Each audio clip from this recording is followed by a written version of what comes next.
Bonjour à tous et merci beaucoup d'être aussi nombreux à participer à ce webinaire. Ça me fait extrêmement plaisir de pouvoir vous le présenter aujourd'hui. J'espère que vous m'entendez tous bien. Ça devrait être le cas normalement. Notre pause de midi d'aujourd'hui va être animée en poursuivant la série L'avenir d'une construction durable avec le sujet d'aujourd'hui qui est les assainissements énergétiques en ossature bois. On va traiter de ce sujet à travers deux axes principaux, la méthodologie et la technologie. Et pour ce faire, nous avons deux spécialistes, experts dans leur domaine. D'un côté, François Beau, cofondateur associé et architecte du bureau Beau et Fru à Genève, ainsi que Kevin Partensky, chef de team réalisation au sein de l'entreprise Renkli. Concernant l'organisation, vous aurez à tout moment la possibilité de pouvoir poser des questions à travers le chat prévu à cet effet, questions et réponses, et vous avez également la manière de le faire anonymement. Je précise aussi que toute la présentation est complètement enregistrée et sera mise à disposition sur notre site internet. Donc, si vous souhaitez la mettre à disposition d'une quelconque personne de votre connaissance ou alors simplement revoir des parties que vous auriez trouvées intéressantes et que vous souhaiteriez revoir, il est tout à fait possible de le faire ultérieurement. Pour le déroulement, dans quelques instants, je passerai la parole à François pour la première partie de ce webinaire. Ensuite, nous nous retrouverons pour la transition avec Kevin Partensky. Et ensuite, on se retrouvera à la fin de ce webinaire pour répondre aux questions et ainsi ouvrir la discussion. Merci beaucoup de votre attention. Merci également de votre participation. François, je te laisse la parole et moi, je vous dis à tout à l'heure.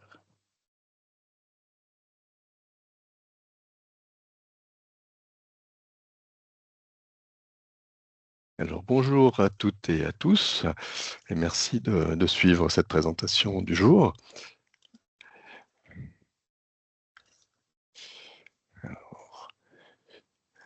Donc nous allons parler aujourd'hui de l'assainissement énergétique en ossature bois et principalement à l'aide de la préfabrication bois.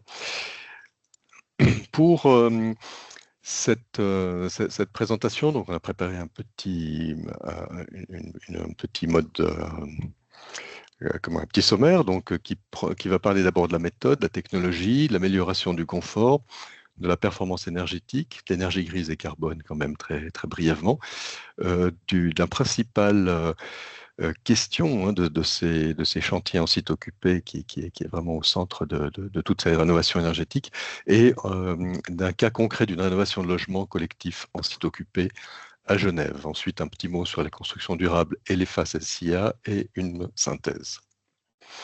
Au niveau de la méthode, donc le principal intérêt de la construction bois préfabriqué, enfin de la construction préfabriquée en général, mais là comme on parle d'assainissement énergétique, on va parler plus précisément de la construction en bois et de ce qu'elle peut amener au niveau d'un chantier en site occupé.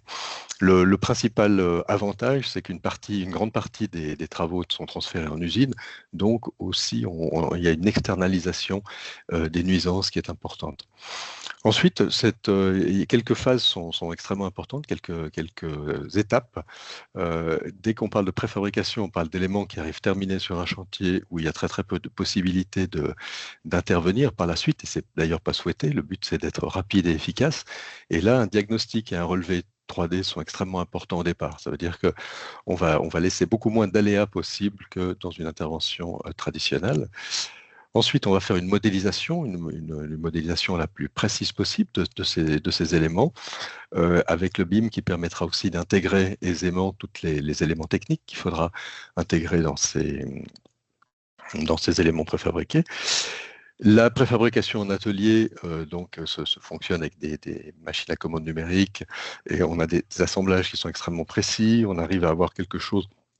Comme on travaille, disons, en dehors des intempéries potentielles, on a une planification beaucoup plus claire et une qualité nettement mieux assurée. Ensuite, on a l'aspect important de la préparation du site, donc très en amont et en parallèle des études.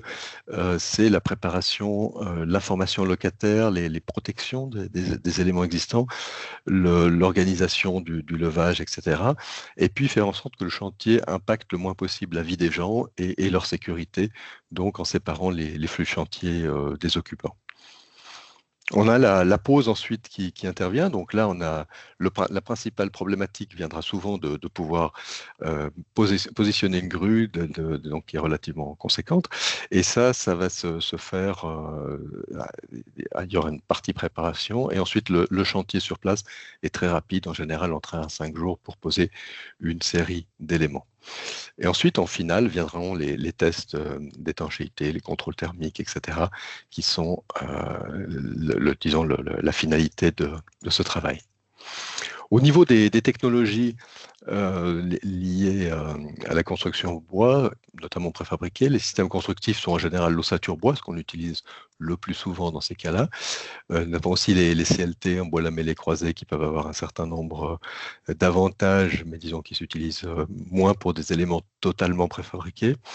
Les modules 3D tridimensionnels, où là, alors on va très très loin dans la préfabrication en préfabriquant des parties de bâtiments complètes, des containers qui s'assemblent les uns les autres, ou des éléments sanitaires par exemple complets, avec ces différents niveaux de préfabrication. Donc quand on parle de CLT, souvent on est dans le niveau 1 avec des panneaux nus. Sinon, pour les autres, on a effectivement dans les ossature bois, souvent les niveaux 2, voire niveau 3, et ensuite, bien sûr, dès qu'on parle de modules tridimensionnels, on est vraiment dans les modules clés en main, avec toutes les finitions, les réseaux, etc. Voilà, on a eu des expériences justement en ossature bois où on se promène entre le niveau 3 et le niveau 4, parce qu'on intègre déjà de la technique dans ces éléments. L'amélioration du confort, c'est un élément essentiel. Donc ça, c'est pas forcément uniquement l'apanage de la construction préfabriquée, hein, c'est le fait d'isoler ces bâtiments.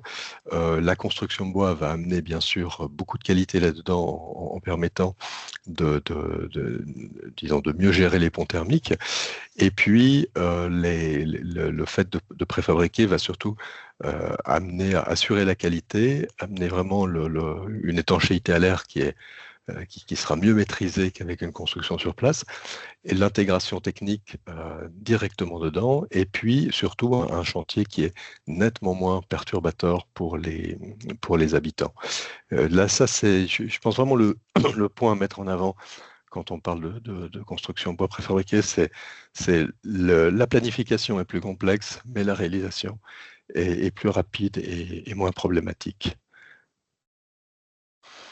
Au niveau des performances énergétiques, donc c'est intéressant de voir que par rapport à un niveau initial, disons qui est mis ici à 180 watts par mètre carré, on arrive avec les normes nous donnent déjà un abaissement quasiment de moitié. Minergie va encore se situer quasiment à la moitié de la norme, et un Minergie P va encore faire gagner 50%. Donc on a véritablement des gains importants possibles.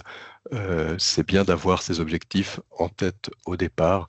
Et là, la construction bois préfabriqué nous aide réellement à les atteindre, surtout quand on parle de labellisation Minergie et Minergie P. On a d'emblée un concept d'étanchéité à l'air qui fonctionne bien, et on peut l'assurer plus facilement. La qualité est vraiment souvent au rendez-vous.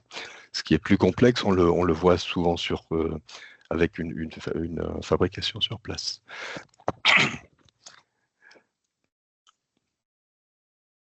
Au niveau du bilan carbone, donc la norme SIA 2032 intègre l'énergie incorporée dans les matériaux et donc les émissions de gaz à effet de serre qu'on appelle indirectes.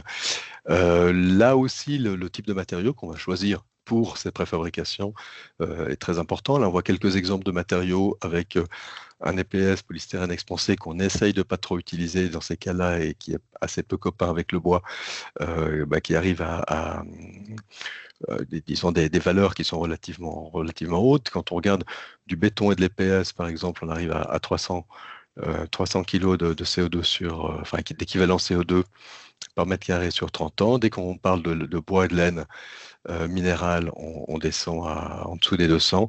Et dès qu'on a un préfabriqué bois avec une isolation biosourcée, on descend la barre encore largement en dessous des 100. La préfabrication peut aussi amener une économie de bois, c'est-à-dire qu'à un moment donné, on peut calculer les structures au plus juste parce qu'elles se tiennent déjà entre elles au moment de la fabrication. Au niveau de l'organisation du chantier en site occupé, bien sûr qu'il y a des contraintes qui sont la présence des locataires notamment. Donc on ne peut pas couper l'eau, l'électricité, on ne peut pas couper la circulation, enfin on doit véritablement gérer tout ça. Le fait de permettre aussi des raccordements en module fait que typiquement un raccordement électrique peut basculer immédiatement ou la même chose. Tout est prêt dans le module, on n'a pas à retirer des tuyaux, c'est simplement le fait de raccorder quelque chose à un nouveau système. Au niveau des bruits poussières, qui sont effectivement pas très copines avec la vie des occupants et avec des horaires relativement contraints, le pose, levage, le vissage va très vite et il y a effectivement aucune ou très peu de frappe et quasiment pas de poussière parce qu'effectivement on ne coupe pas du bois ou très peu sur place et ça c'est un gros avantage. Les accès restreints, c'est souvent aussi des cas qu'on peut avoir, notamment en contexte urbain. On a en général peu de place à disposition. Et là aussi, de pouvoir finalement préparer des camions qui sont sur un dépôt intermédiaire, un parking et autres, et qui vont faire des rocades assez rapides devant le bâtiment. Ça donne une force de frappe assez importante. Ça permet d'éviter ce stockage intermédiaire sur place qui est souvent problématique. Tout ce qui est gestion de la non-conformité, des irrégularités du bâtiment, finalement, se gère à travers le relevé préalable qui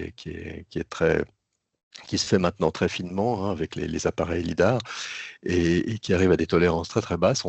On évite souvent les petits problèmes qu'on voit difficilement dans des relevés courants, notamment des petites saillies, des tablettes de fenêtres, des éléments qui sont là vraiment pris en compte et on voit tout de suite les problématiques posées quand on compare le modèle au dessin.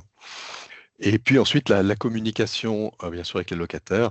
C'est clair que des locataires voient toujours d'un assez mauvais œil des périodes de travaux, même si on arrive à leur faire comprendre que qu'ils en tireront un avantage, notamment en termes de confort et de coûts énergétiques. Donc ça nécessite un travail préalable, mais ça nécessite aussi de tenir ses engagements et de pouvoir régulièrement réajuster. Donc des réunions d'information sont importantes, il faut un planning, un interlocuteur dédié, ce que nous avons en général sur le chantier avec des périodes où les locataires peuvent communiquer. Je vais vous présenter un cas concret qu'on a terminé il y a une douzaine d'années à Genève, qui sont les immeubles de la coopérative d'habitation de la Cigale. Donc on a deux groupes d'immeubles des années 50, 273 appartements sur 13 allées, avec une SRE de 19 000 mètres carrés.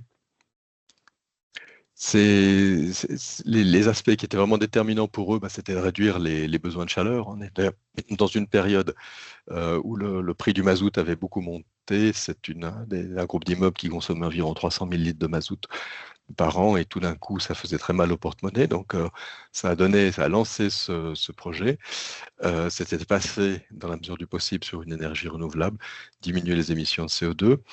Les économies aussi, au niveau économique, le fait à présenter un projet comme ça, qui est relativement ambitieux, relativement coûteux, uniquement sous l'angle de son investissement, est très difficile à faire comprendre. Par contre, dès qu'on commence à le présenter sur la base de coûts annualisés, c'est-à-dire qui tient compte de l'investissement, mais aussi du retour d'investissement par rapport aux gains et sur sa durée de vie, devient beaucoup plus intéressant. Et là, on a des projets qui passent bien la rampe. Et le fait aussi d'employer des technologies comme la préfabrication bois nous permet de maîtriser aussi les coûts d'une façon quand même plus fine. Et il y avait un aspect important pour les personnes, c'est de limiter la hausse des loyers. Après, bien sûr, la minimisation des nuisances, c'est évident. La sensibilisation des occupants aux enjeux énergétiques, où là, il y a eu tout un travail fait qui a aussi permis d'avoir des gens, disons, d'acquérir un peu les gens à la cause pour que tout se passe bien. Et effectivement, ces éléments de communication sur place avec un bureau de chantier. On avait dans ce projet deux variantes à la base, une variante qui était un Minergie rénovation, qui était une isolation performante des parties opaques, etc., mais avec un simple flux hygro et sans fermeture de balcon. Donc on isolait simplement les façades. Et une deuxième variante qui arrivait à une rénovation Minergie P, qui en fait avait principalement comme différence avec le prochain, le précédent, la coupure des ponts thermiques en isolant ces loggias, en fermant les loggias.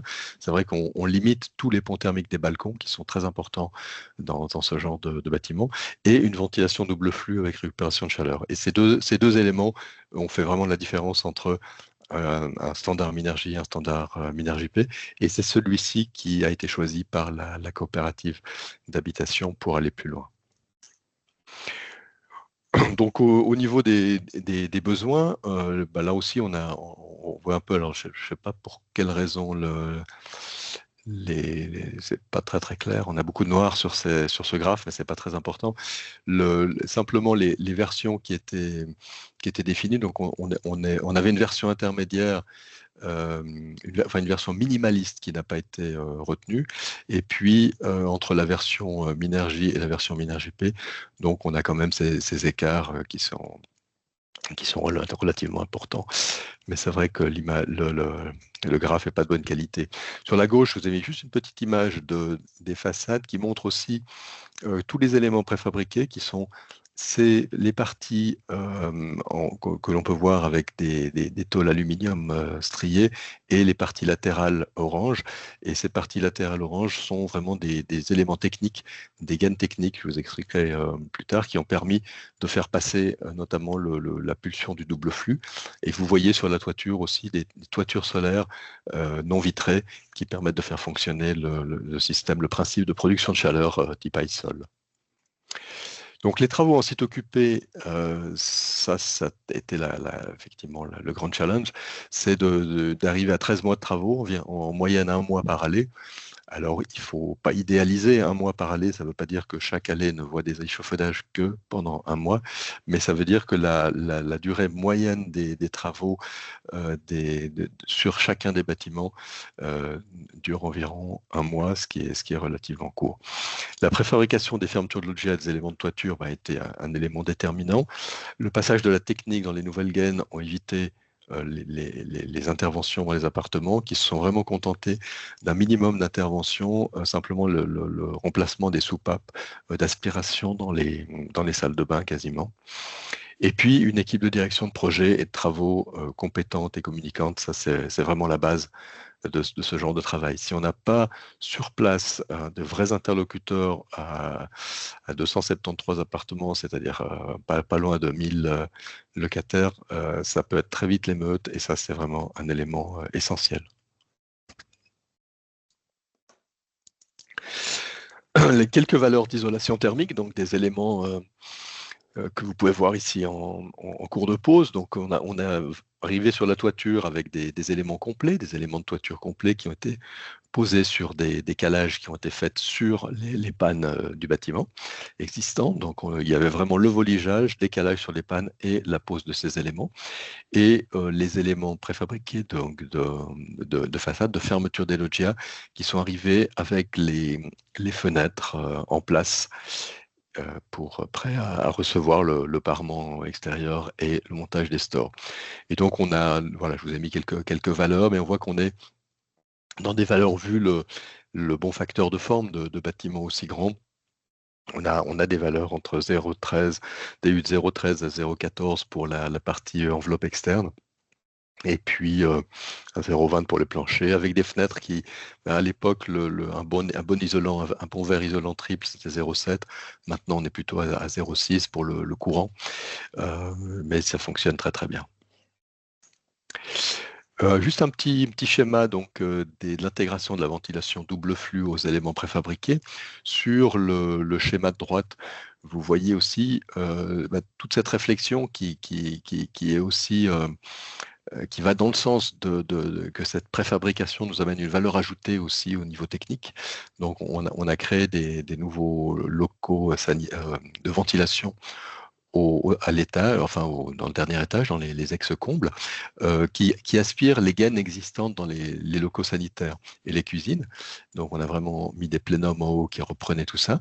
Et depuis ces monoblocs de ventilation, on repulse de l'air dans les plénums que vous voyez jaunes de chaque côté de la façade et avec les tuyaux bleus qui descendent donc dans les éléments latéraux que vous avez vus sur les photos précédentes et qui pulsent l'air du double flux qui sont ensuite repris par les colonnes rouges donc des locaux sanitaires. Et ça, les quelques éléments transversaux qui étaient nécessaires, enfin plutôt longitudinaux, ont été pris dans l'épaisseur de l'isolation de la façade. Donc c'est vrai qu'avec des épaisseurs d'isolation importantes, comme on l'a dans une rénovation de ce type THPE ou MinerJP en l'occurrence, on peut se permettre des affaiblissements très localisés pour laisser passer des gaines de ventilation. Et ça a été aussi un avantage déterminant en évitant de passer dans les appartements. Donc voilà un peu les bâtiments tels que réalisés actuellement. Donc ça fait 12 ans que le chantier est terminé et les choses ont plutôt l'air de bien se passer. Quelques points d'attention donc au niveau construction durable. Ça, voilà, je ne veux pas tous les passer en revue, mais c'est peut-être juste pour aider à la réflexion selon les différentes phases SIA, notamment dans les phases préliminaires finalement, où il doit y avoir une véritable disons, réflexion, sensibilisation et autres pour qu'ensuite le projet puisse partir sur les bons rails. Et puis, ça c'est surtout pour le document que vous recevrez, c'est toujours intéressant d'avoir ces éléments-là. En synthèse, la méthode est extrêmement importante. C'est une fabrication d'atelier pause concentrée de 1 à 5 jours par phase, donc avec un chantier qui tient la route, des délais qui sont respectés et un minimum de perturbation pour les locataires. La technologie, quel que soit le type de construction bois, avec surtout le BIM et le relevé 3D qui ensemble assurent vraiment une qualité et l'assurance que les éléments qui arrivent sur le chantier seront conformes et ne nécessiteront pas de modifications. Un haut niveau de préfabrication, ce qu'on essaye d'atteindre, c'est toujours le niveau 3 ou 4, de façon à intégrer un maximum de choses. En tout cas, les menuiseries, toujours. Après, le revêtement extérieur, ça dépend toujours d'un certain nombre de choses. Les stores, on le fait assez rarement, mais on a déjà les caissons de store prêts et tout ce qu'il faut pour les poser. Disons, voilà, ça c'est chaque projet va donner ses réponses, mais disons, si tout ce qu'on peut éviter comme intervention sur site, c'est vraiment déterminant. Après, on a une véritable amélioration du confort. Hein. Dès qu'on arrive, on ne parle plus que d'énergie, là, on parle aussi de qualité de vie, et ça, les gens le comprennent aussi. C'est qu'on a vraiment plus ces impressions de froid. Le fait d'avoir ces parois plus chaudes permet d'abaisser aussi la température de l'air interne, et ça change radicalement les choses. Le fait de se poser des questions, notamment à Genève, où maintenant nous avons un nouveau règlement d'application sur l'énergie, enfin sur les émissions carbone des matériaux de construction, c'est de se poser les questions des émissions, de limiter ces émissions carbone en utilisant des matériaux biosourcés, mais aussi une construction qui nécessite le moins de matériaux possible, notamment au niveau structurel, et d'avoir des matériaux de revêtement qui peuvent être très variés dans le cas de la préfabrication bois, mais qui, là aussi, selon les enjeux esthétiques, les enjeux carbone, les enjeux financiers, peuvent être très différents. Voilà, je vous remercie de votre attention et à disposition pour des questions. Magnifique, François. Merci beaucoup pour cette première partie de présentation. Beaucoup de points vont éventuellement pouvoir être si approfondis lors de notre discussion en fin de webinaire. Et je profite également de l'occasion pour rappeler à tout le monde qu'on peut poser des questions. Et n'hésitez pas si jamais on aura le temps à la fin de ce webinaire pour le faire. Merci François. Maintenant, j'aimerais passer la parole à Kevin et du coup à sa deuxième partie. Kevin, je te laisse la parole et je vous dis à tout à l'heure. Merci beaucoup, Monsieur Beau, pour votre intervention et merci à Eloane pour la transition. Je vais maintenant vous en dire plus sur le thème de l'assainissement énergétique en ossature bois. Dans cette partie de la présentation, nous aborderons les 3 thèmes suivants à l'aide de différents exemples pratiques. Nous parlerons d'abord de construire dans l'existant, du degré de préfabrication avec tolérance dans la construction et de la diversification possible des matériaux de façade. Construire dans l'existant pour commencer.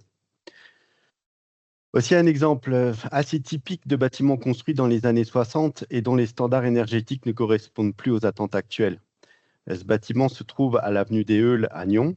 D'ailleurs, pour l'anecdote, les membres de la coopérative de cet immeuble sont allés visiter le projet La Cigale, décrit par François Beau, mon prédécesseur, avant de se lancer dans cette rénovation. La coopérative d'habitation s'était donc posé les exigences suivantes. Abaisser la consommation énergétique de cet immeuble pour la ramener à celle d'une villa individuelle, rétablir l'empreinte carbone de ce bâtiment pour le rendre conforme aux exigences actuelles. L'objectif de cela étant, in fine, dans l'avenir, d'assurer le maintien d'un niveau de loyer abordable par la maîtrise des coûts de l'énergie. La question de l'isolation de l'enveloppe du bâtiment s'est trouvée de suite au cœur du projet d'assainissement énergétique. La coopérative et le développeur de projet souhaitaient une rénovation non seulement efficace, mais aussi la plus écologique possible. Le choix s'est donc rapidement porté sur la création d'une enveloppe en ossature bois isolée sur le bâti existant. En effet, la préfabrication en bois est économe en énergie et l'utilisation du matériau bois permet une empreinte carbone mesurée. Dans le cas de ce projet, il a été possible de préfabriquer des parois en ossature bois de plus de 12 mètres de long en y intégrant les futures menuiseries extérieures triple vitrage du bâtiment. Sur la longue façade sud des loggias ouvertes, on a équipé aussi les parois avec des baies pliantes permettant de créer soit un espace fermé vitré ou bien un espace complètement ouvert lorsqu'il fait beau. En parallèle de la nouvelle enveloppe de façade, la toiture a été complétée par une isolation supplémentaire et un réseau étendu de panneaux solaires. Aucune des 5 phases du bâtiment n'a donc été oubliée lors de la recherche d'efficacité énergétique.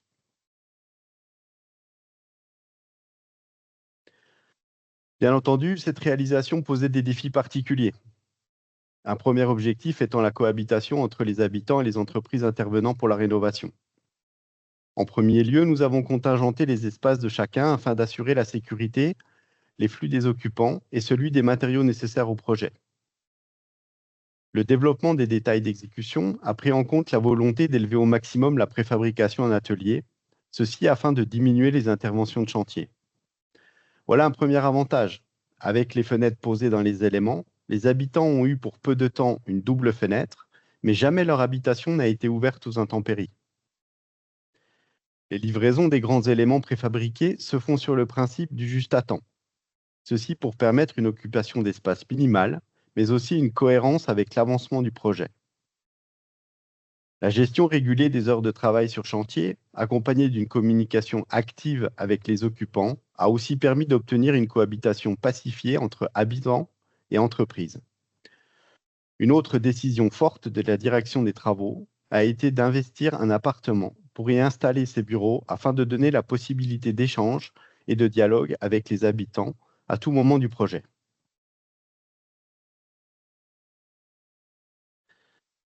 Bien sûr, nous ne faisons pas du neuf. C'est simplement un nouvel apparat pour une vieille dame, pourrait-on dire. Notre métier est de planifier des constructions en ossature bois et nous utilisons pour cela les outils digitaux de planification modernes. Pour ce projet, l'aspect de planification est associé à la maîtrise d'un support tridimensionnel âgé de plus de 60 ans, un bâtiment des années 1960. La digitalisation et les outils technologiques sont une fois de plus nos alliés dans cette configuration spécifique. Il est primordial de procéder à un scan 3D du bâtiment pour en obtenir une image précise jusque dans ses détails. Le modèle ainsi obtenu permet de détecter les conflits entre l'existant et la nouvelle enveloppe. On s'est par exemple rendu compte que certains des bords de tablettes de fenêtres en béton étaient trop saillants et qu'il faudrait les recouper. Il permet aussi d'évaluer les fautes de construction historique du bâtiment, comme des variations d'alignement ou encore du faux aplomb, et d'y remédier par des mesures constructives, ici par l'intégration d'un isolant de compensation souple entre la façade existante et la nouvelle enveloppe. Il permet aussi de mieux gérer les interfaces entre les corps de métier, par exemple les reprises d'étanchéité en toiture, les prolongations de passages techniques sur les façades, la création d'embrasures à l'intérieur des appartements pour les nouvelles fenêtres.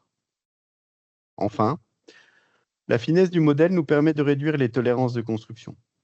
En diminuant le risque dimensionnel avec un modèle plus précis, on pourra ajuster les mesures des nouvelles fenêtres qui viennent s'installer devant les ouvertures existantes.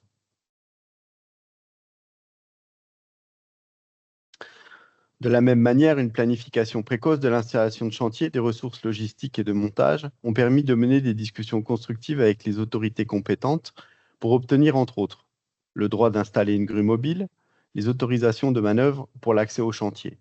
Tout cela dans une avenue à fort trafic de la ville de Lyon et de plus à proximité des voies ferrées.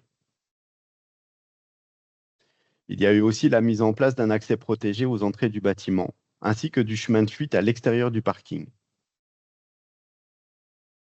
De la même façon, il a fallu obtenir de la copropriété l'autorisation de la modification du sens de circulation dans le sous-sol et la mise en place d'un feu de régulation à l'entrée du parking de ce même sous-sol.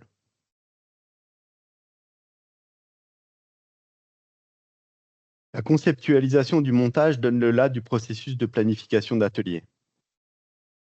Il faut commencer par définir le sens de montage, les étapes et les césures nécessaires.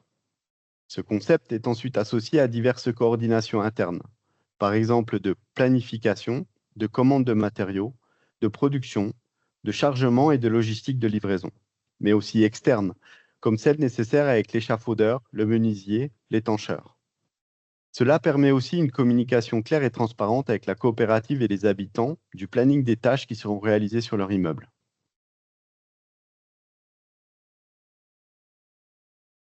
Dans le cadre de l'étude logistique EUL, menée en étroite collaboration avec les autorités compétentes, la police et la direction des travaux, l'accent a été mis sur l'optimisation des flux de matériaux et la prise en charge des livraisons juste à temps.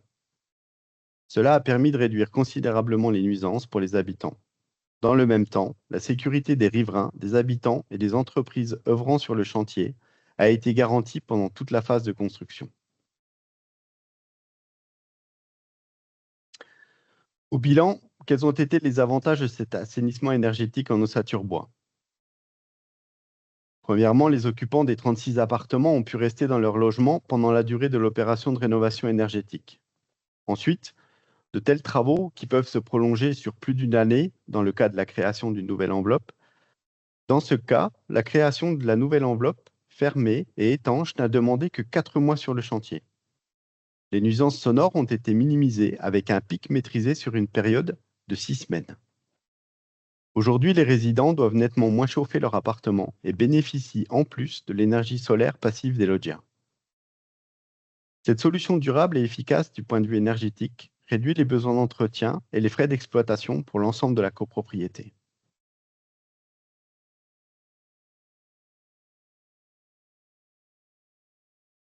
Un haut niveau de préfabrication permet un temps de chantier plus court puisque les prestations sont réalisées en amont dans un atelier et non plus au chantier. De la même façon, la fabrication dans un site de production moderne et dans des conditions optimales garantit une précision et une qualité d'exécution plus haute. C'est ce qui est recherché. La préfabrication et un niveau de tolérance de construction resserré assurent un montage efficace et un résultat satisfaisant.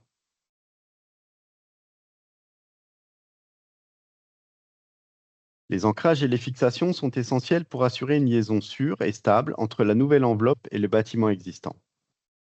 Chaque projet nécessite une solution individuelle basée sur une analyse minutieuse de la substance existante. Les systèmes retenus doivent pouvoir supporter des charges verticales, comme le poids propre, les charges climatiques, et horizontales, comme par exemple le contreventement et les charges sismiques. Nous présentons des détails d'exécution dans les 3 exemples suivants, avec différentes approches de solutions. Les projets sont très variés, allant des surélévations aux fermetures de balcons en loggia, en passant par des rénovations complètes d'enveloppes de façade. Les méthodes de fixation sont également systématiquement adaptées aux supports à disposition et ont un impact significatif sur le système de montage.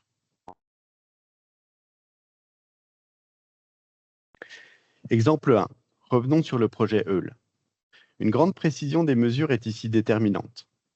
Les équerres d'ancrage positionnés à chaque niveau et qui reprennent les charges des éléments bois permettent de désolidariser la nouvelle enveloppe du sol existant. On n'a pas d'appui au sol, donc. Cette méthode implique une bonne connaissance des compositions du bâti existant, de leur position et la détermination de leur comportement statique. La précision des mesures est aussi déterminante pour la bonne exécution des détails sur le chantier. Par exemple, la certitude de la position et de la dimension des ouvertures existantes permet de minimiser les jeux nécessaires pour la mise en place de la nouvelle fenêtre. Plus on est précis, et plus l'ouverture de la nouvelle fenêtre sera optimisée. Avec ce type de détail, on peut aussi clarifier les interfaces de prestations. Ici, en exemple, on voit dessiner en noir les prestations fournies par Enki SA et en bleu, celles qui seront apportées par les entreprises co-traitantes du chantier.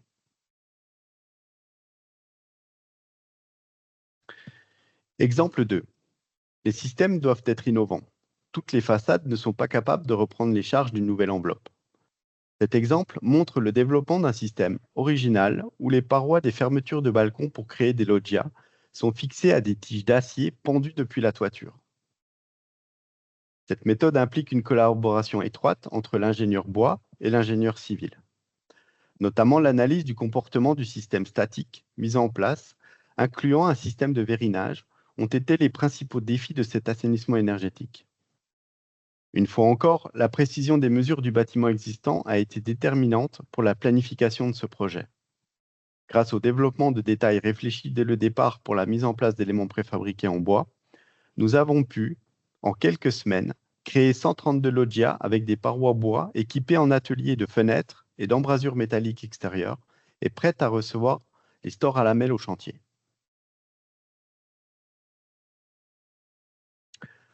Toujours sur cet exemple 2 et sur ce détail, on peut voir en particulier le système porteur principal avec les poutres acier fixées en toiture et qui reprennent en porte-à-faux les suspentes qui seront liées au balcon dans les étages.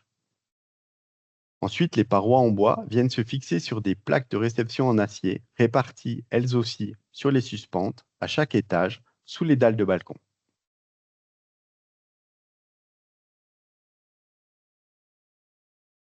Sur cet ensemble d'habitations, au final, les 132 balcons sont transformés pour créer des loggias en quelques semaines seulement.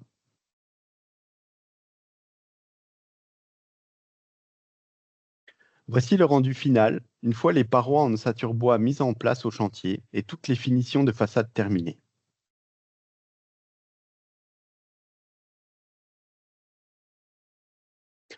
Exemple 3. Dans cet exemple, les accroches de la nouvelle peau du bâtiment se font par un système de poutres en acier de type UPE ou LNP. La substance existante a dans ce cas été jugée suffisamment solide et en bon état pour reprendre les efforts induits par la suspension des éléments en ossature bois. Dans ce cas de figure aussi, les balcons originels seront refermés pour créer des loggias munis de parois pliantes pour permettre aux occupants de profiter pleinement de la modularité de ce nouvel espace à leur disposition. En hiver, fermé comme un espace tampon, à la belle saison, ouvert en grand pour retrouver l'attrait d'un balcon.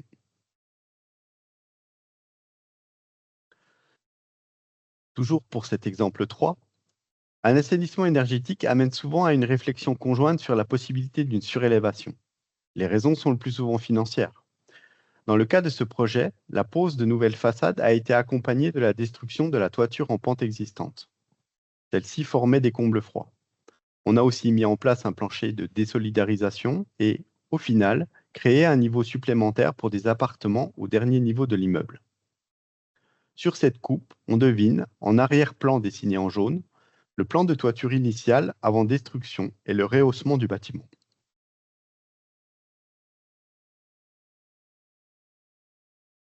Voici quelques photos du projet à la fin de l'opération. Photo à droite, qui est la photo de la façade côté route. En haut, à gauche, excusez-moi. En haut, à droite, façade complète côté route et parking adjacent. En bas, à droite, façade côté jardin avec loggia et baies pliantes de type accordéon.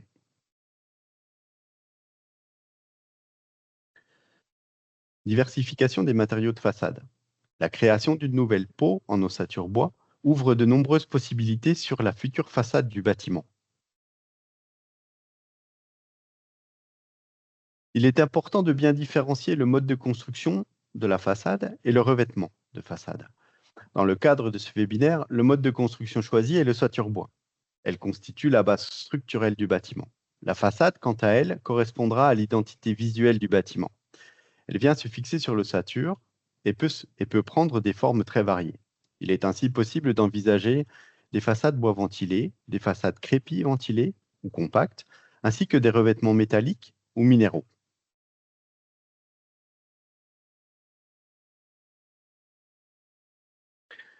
Cette première diapositive présente une façade ventilée avec un revêtement Rockpanel. On retrouve ici le projet Eul de Nyon que nous avons découvert précédemment. Le Rockpanel est un panneau de façade à base minérale apprécié pour sa légèreté et sa durabilité, sa facilité de mise en œuvre, notamment sur des constructions en ossature bois. Comme pour toute façade ventilée, le système repose sur une ossature secondaire ou sous construction et une lame d'air ventilée continue. Le panneau de Rockpanel est disposé sur cette sous-construction. Cette configuration permet une bonne gestion de l'humidité et contribue à la longévité de la façade. Les images illustrent différentes phases de chantier, depuis la pose des éléments en ossature bois jusqu'au bâtiment terminé, montrant que ce type de revêtement est particulièrement bien adapté aux bâtiments résidentiels collectifs et aux projets de rénovation ou de surélévation. Le Rockpanel offre également une grande liberté architecturale, avec un large choix de couleurs et de finitions et la possibilité de jouer sur les formats de panneaux. Cette diapositive montre deux approches différentes de traitement de façade qui se combinent sur le même projet. D'une part, la façade ventilée avec revêtement bois, qui s'inscrit naturellement dans une logique de construction durable. Le bois apporte une esthétique chaleureuse et une identité forte au bâtiment, tout en respectant le principe de la lame d'air ventilée. D'autre part, nous voyons sur le même bâtiment une façade compacte avec finition crépi appliquée sur une isolation en laine de bois. Contrairement à la façade ventilée, ce système ne comporte pas de lame d'air, mais repose sur un ensemble compact d'isolation et de revêtement. Ce type de façade est souvent choisi pour sa simplicité constructive, son aspect homogène et son bon compromis entre performance thermique et son coût. Ces exemples montrent que l'ossature bois permet tout autant des solutions de façade ventilée que compacte, en fonction des exigences architecturales et propres au projet. Construction en ossature bois ne veut pas dire façade en bois. Cette dernière diapositive illustre des façades ventilées avec revêtement métallique. En haut à gauche, les panneaux de façade dorés d'un centre médical. En bas et au centre, les plaques de tôle perforées d'un gymnase du canton de Vaud. Les revêtements métalliques se distinguent par leur grande résistance, leur longévité et le faible entretien qu'ils nécessitent. Ils sont particulièrement adaptés aux bâtiments de grande taille et aux projets à forte expression architecturale. Mis en œuvre comme façade ventilée, ces matériaux permettent une excellente gestion des contraintes climatiques et offrent une grande précision dans les détails, notamment au niveau des angles, des ouvertures et des jonctions.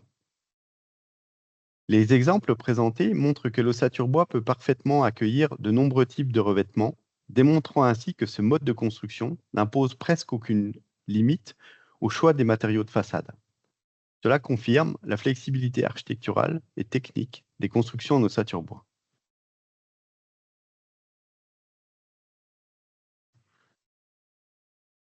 Comme dirait Winston Churchill, une bonne présentation doit épuiser son sujet et non celui qui l'écoute. J'espère donc que vous avez encore un peu d'énergie. Je vous remercie pour votre attention et je rends maintenant la parole à mon collègue Eloane Stephen. Parfait. Merci beaucoup, Kevin, pour cette présentation. On va inviter aussi François à cette discussion, respectivement à cette réponse aux questions.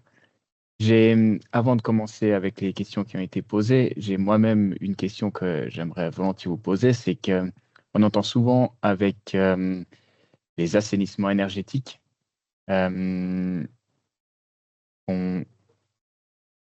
a des surélévations. Respectivement, est-ce qu'il y a un lien direct entre ces deux cas de figure? Est-ce que François, vous voudriez commencer par la réponse de cette question?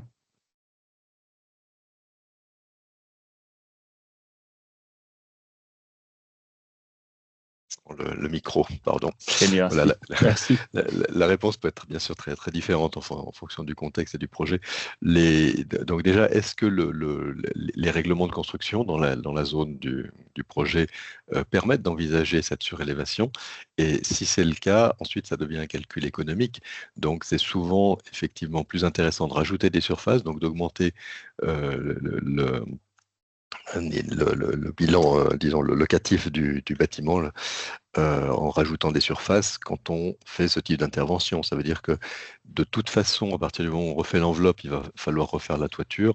Le gros du travail est fait. Intercaler un étage au milieu, finalement, c'est que du bonus en termes financiers généralement.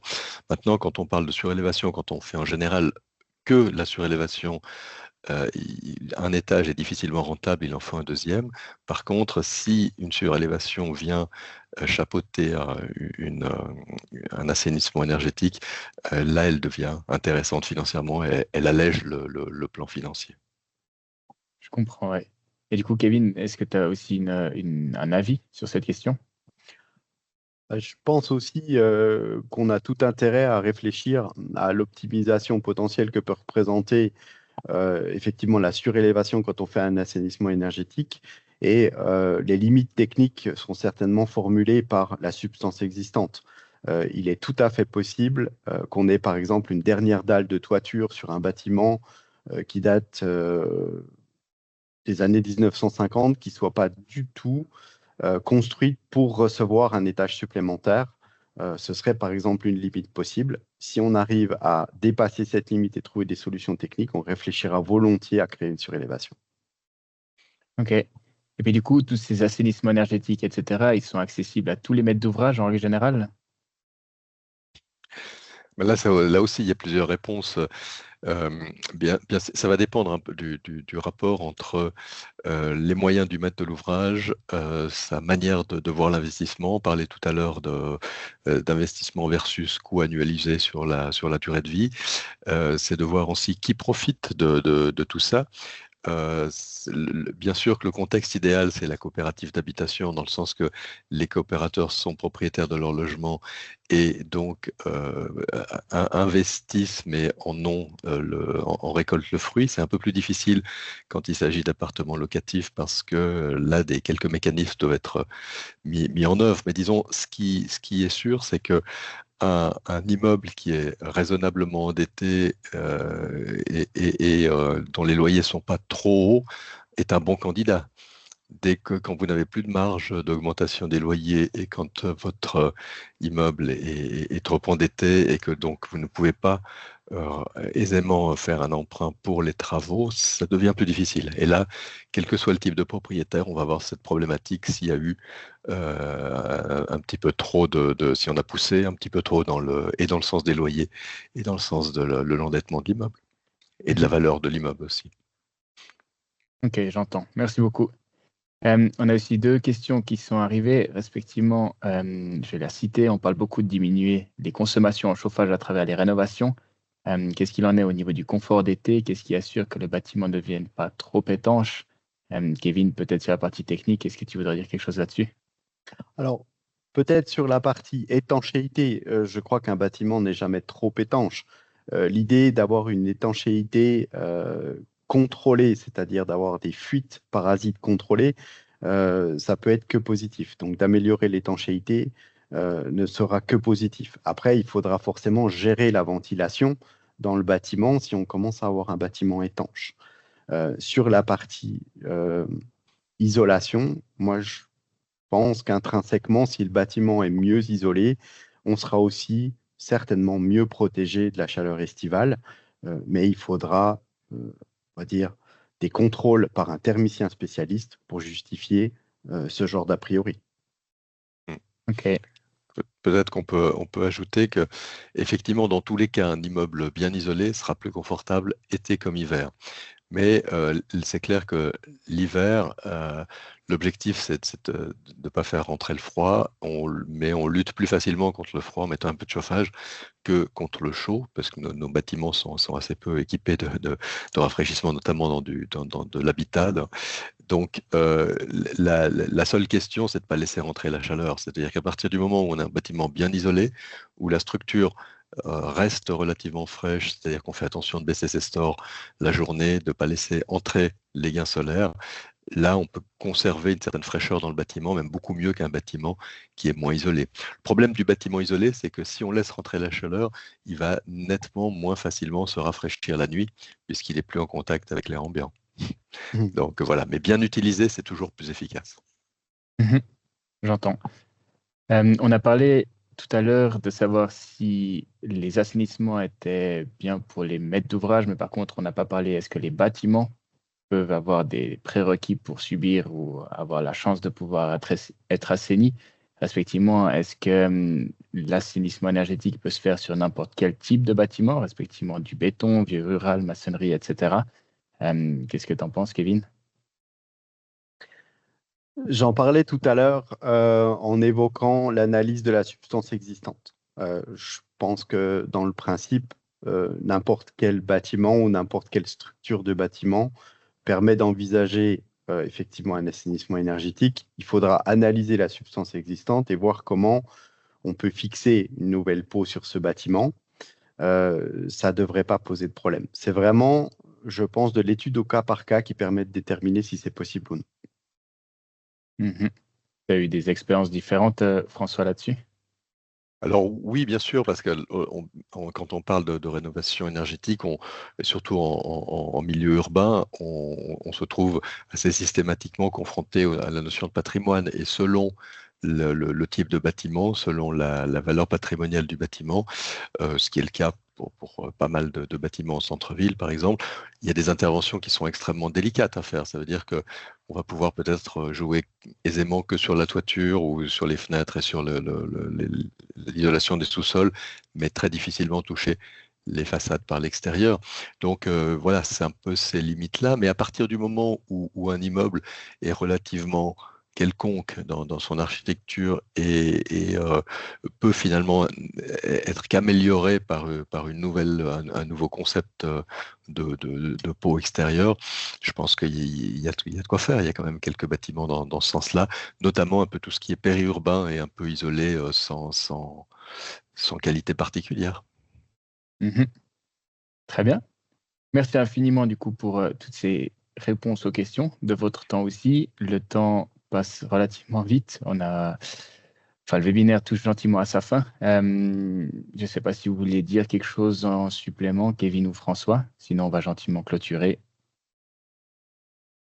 C'est tout bon. François. Merci beaucoup en tout cas pour cet échange. C'est toujours intéressant de discuter de ces problématiques et d'entendre les autres en parler. Merci à vous de votre participation. Merci aussi à toutes les personnes qui ont pu suivre ce webinaire. On va clôturer là-dessus. Le lien il sera disponible sur notre site internet. Donc, si vous voulez revoir tous ces passages, ce sera sans souci une fois que vous aurez reçu l'invitation respectivement ce lien. Donc, merci à vous tous. Je vous souhaite une bonne après-midi et à bientôt. Au revoir. Bonne fin de journée. Merci. Au revoir. Bonne journée.